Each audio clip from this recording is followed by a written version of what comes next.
Support for this podcast comes from the St. Alphonsus Neuroscience Institute, offering technology to provide treatment for neurological, neurosurgical, and neurointerventional conditions. This includes a dedicated neurotrauma ICU for critical care of the brain or spine and a 24/7 stroke team. More at stalphonsus.org. The Winter Olympics are back, and Boise State Public Radio Music is celebrating the 25th Games in Milan Cortina. Welcome to the 25th Winter Olympic Games. NPR is covering the Games from Italy, bringing you the stories behind the competition now through February 22nd. It's been amazing being here with Team USA. From new events to medal counts and Team USA's highlights, follow it all with NPR's 2026 Winter Olympics coverage at boisestatepublicradio.org. From Boise State Public Radio, this is The Connector. It's Idaho's Daily News. Good morning. I'm George Prentice. Question: should Idaho campaigns be allowed to accept donations from out of state? Plus, what do you know about lab-created meat in Idaho?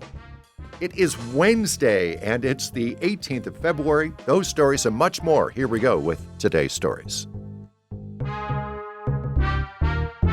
The service, food, agriculture, and construction industries are sounding the alarm on the impact that mass deportations of undocumented people could have on the state's economic output. A report from the Idaho Alliance for Legal Workforce was released earlier this month, and it shows these industries support about a third of Idaho's economy. Report author Tim Nadro says without undocumented laborers, productivity would fall dramatically. About a 45% drop in dairy output, a 22% reduction in agriculture production. If we were to see losses of those magnitudes, Idaho's gross state product would fall by just over $5.1 billion, roughly 4% of the state's total gross state product. He warns it could lead to an economic downturn similar to the 2007 through 2010 recession. Not only would we lose the roughly 29,000 undocumented laborers, but we would lose another 27,000 Idaho jobs that depend on those within the supply chains. Since coming into office, the Trump administration has ramped up immigration raids across the U.S., largely targeting the Hispanic population.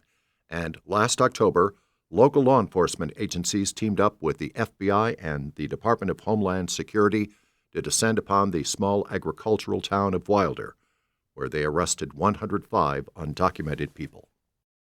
Campaign finance, always a hot topic in political circles, came into the spotlight Tuesday at the State House, arguing that more out-of-state donations for negative ads outweighed in-state donations last year. GOP Representative Joe Alfieri from Coeur d'Alene introduced a measure that would ban out-of-state campaign contributions, much like the state restricts foreign contributions.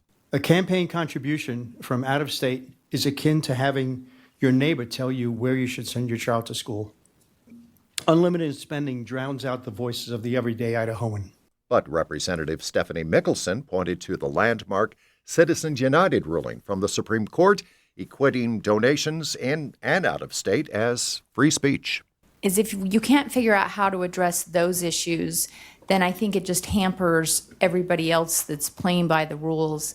And maybe there's businesses that have a multi-state presence, and now we're saying, oh, they can't raise money from people that genuinely have an interest, a business interest in Idaho. As expected, there was plenty of debate on the proposal, given that it was only an introductory hearing. But the House State Affairs Committee, by a slim margin, did agree to give it a full public hearing. Also at the Capitol, a new measure to regulate cell-cultivated meat or chicken.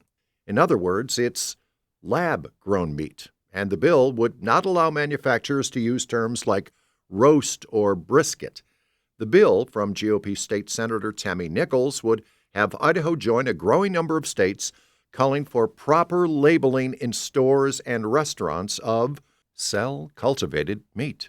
Because the federal government is not doing anything about this right now. We saw the same thing that happened with GMOs. Again, this is about transparency. This is about people knowing what's in their food, what they're eating, and being able to have that information to make informed consumer decisions. Though the U.S. government has come short on this issue, 17 other states have adopted similar regulations.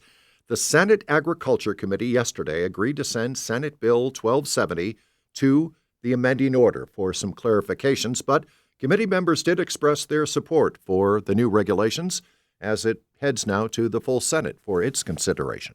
When Perpetua Resources begins to actively mine at Stibnite in Valley County, and right now they're expected to begin mining in 2029, it will be the only domestic source of antimony, a mineral deemed critical by the United States, with specific military uses. But as Troy Oppie reports, it's still unclear if the antimony mined here will also be processed domestically. Last week, mining company Americas Gold and Silver announced it's building a joint antimony processing facility in North Idaho's Silver Valley. Production company U.S. Antimony is the partner.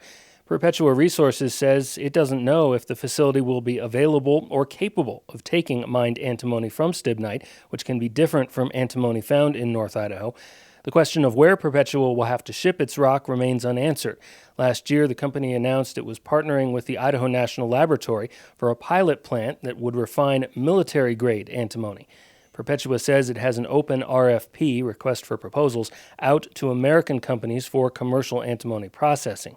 Antimony is a critical mineral with specific military uses, but billions of dollars worth of gold will also be mined at Stibnite. Conservation groups have continued to challenge the project in court, citing concerns over short and long-term environmental impact. Troy Oppie, Boise State Public Radio News. And that is today's episode of The Connector. I'm George Prentice. I'll be back here tomorrow. In the meantime, I'd really appreciate it if you would sign up for our legislative newsletter. You'll be that much smarter, and I can count on you. In the meantime, join me tomorrow. Thanks for listening.